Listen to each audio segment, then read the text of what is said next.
वर्ग काढण्याची सोपी पद्धत.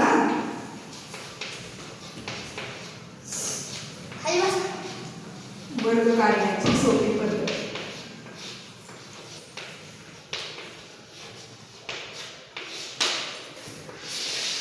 आता लक्ष द्या, ज्यावेळेस एकक स्थानी शून्य असतो, 1 ते 100 पर्यंत ज्या संख्येच्या एकक स्थानी शून्य असतो अशा संख्येचा वर्ग. लक्ष द्या, 1 ते 100 पर्यंत एकक स्थानी शून्य असणाऱ्या संख्या कोणत्या आहेत? सांगा पटपट. 10, 20, 30, 40, 50, 60, 70, 80, 90. आता याचा आपल्याला कसा काढायचा? शून्य एकक स्थानी आहे त्यांच्या, मग याचा काय करायचं? ह्या शून्याचे डबल शून्य द्यायचे. किती द्यायचे? 2 शून्य. आणि याचा वर्ग करायचा दशक स्थानीचा. मग सांगा 1 चा वर्ग किती? 1. 1च. नंतर हे शून्याचे डबल शून्य केले, 2 चा वर्ग किती येतो? 4. या शून्याचे डबल शून्य केले, 3 चा वर्ग 9. या शून्याचे डबल शून्य केले, 4 चा वर्ग 16. शून्याशी शून्य, 5 चा 5 25, 0 0, 6 6 36, 0 0, 7 7 49. वर्ग करणे म्हणजे त्याच संख्येने त्याच संख्येला गुणणे, आहे की नाही? 0 डबल 0, 8 8 64, 0 0, 9 9. लक्ष द्यायचं. आता हे समजलं तुम्हाला, शून्य ज्यावेळेस एकक स्थानी असेल त्यावेळेस. आता शून्याच्या नंतर ज्या संख्येच्या एकक स्थानी 1 ते 100 पर्यंत 5 असतो, एकक स्थानी 5 असणाऱ्या संख्या कोणत्या आहेत? पहिल्या 1 ते 100 पर्यंत एकक स्थानी 5 असणारे 15, 25, 35, 45, 55, 65, 75, 85, 95. आता लक्ष द्या, एकक स्थानी 5 असल्यावर अजिंक्य, एकक स्थानी 5 असल्यावर काय करायचं? 5 5 25, 5 चा वर्ग अगोदर लिहून घ्यायचा आपण इथं. 5 5 25. आणि ही जी संख्या आहे दशक स्थानची, त्याच्या पुढची संख्येला त्याला गुणायचं. मग 1 च्या नंतर कोण येतो? 2. मग बे 1 बे, 5 5 25. 2 च्या नंतरची संख्या 3, बे 3 6, 5 5 25. याच्यानंतर 4 3 12, 5 5 25, 4 5 20. सामान अजिंक्य 5 5 25, 5 6 30, 5 5 25, 6 5 सॉरी 6 42. नंतर 5 5 25. 7 च्या नंतरची संख्या 8 असते, त्याला गुणायचं. 7 8 56, 5 5 25. 8 च्या नंतरची संख्या 9, 8 9 72, 5 5 25. 9 च्या नंतरची संख्या 10, 9 10 90. समजलं? ज्यावेळेस 5, आता तुम्ही म्हणताल ज्यावेळेस एकक स्थानी 1 ते 100 पर्यंत 5 ही नसेल, ते सॉरी शेवटी एकक स्थानी 5 ही नसेल आणि 0 ही नसेल, तेव्हा अशा संख्यांचा वर्ग कसा काढायचा?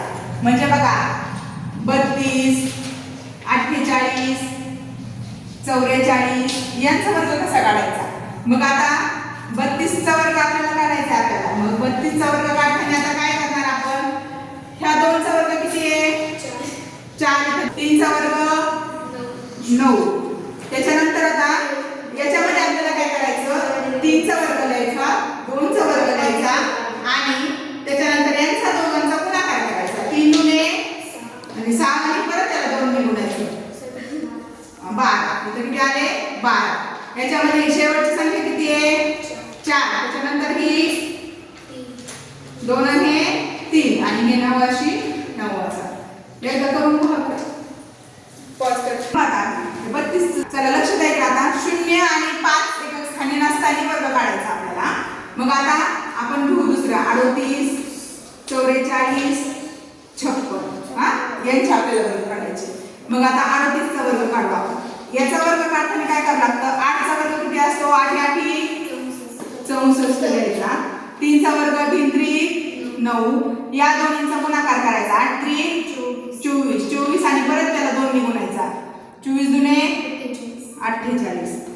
आता काय करायचं? हा लास्टचा नंबर इथे लिहून घ्यायचा. यांची बेरीज करायची. 14. हातचा 1 द्यायचा. परत आता हातचा 1 घेऊन आता यांची बेरीज करायची. 14. आला 38चा वर्ग. हा आता 44चा वर्ग करायचा. आता 4चा वर्ग किती येतो? 4 चौक 16. परत आता काय करायचं? हा 4चा वर्ग 16. 4 चौक 16 आणि 16 ने परत 2 लावायचं. किती? 16 दुने 32. आता आपल्याला काय करायचं? हा 6 लिहून घ्यायचा. यांची बेरीज करायची. 2 हे 3 यांची परत बेरीज करायची. 6 आणि 3 9 आणि हा 1 लिहून घ्यायचा. आला बरोबर? आता 56चा तुम्ही काढा. चला काढा 56चा. 6 6 36 5 5 25 6 पंचे 30 30 आणि 2 7 नंतर लास्टला 6चा 6चा 3 0 3 5 11 4 1 3 1 3 6 आला बरोबर. हा आता लक्ष द्या याच्यामध्ये. कंटिन्यू याच्यामध्ये लक्ष द्या. आता तुम्ही म्हणताल की ज्यावेळेस मॅडम 42 32 त्यावेळेस आमचा वर्ग असा तुमच्या पद्धतीने काढताना तो चुकतोय. हा मग त्यावेळेस आपल्याला काय करायचं? लक्ष द्यायचं. 2 चा वर्ग किती येतो? 4 नंतर 4चा वर्ग 16 आणि यांचा गुणाकार किती येतो? 4 दुने 8 आणि 8 दुने 16. आता इथे काय करायचं? इथे एक लक्षात ठेवायचं. शेवटच्या 2 संख्याला राईट डाऊन करून घ्यायच्या. काय करायच्या? शेवटच्या आपण कसं एकच संख्या लिहितो आता दोन्ही संख्या लिहायच्या आणि मग गुणाकार करायचा. हे किती झाले? 6 ने 7 आणि एक राहिलेली संख्या लिहून घेतली. समजलं? तसंच आता 32 हा झाला आपला 42चा. आता 32चा पण असंच करायचा. 2 चा वर्ग 4 3 3 9 3 दुने 6 दुने 12 लास्टच्या 2 संख्या लिहून घ्यायच्या. यांची बेरीज करायची आली 10. समजलं?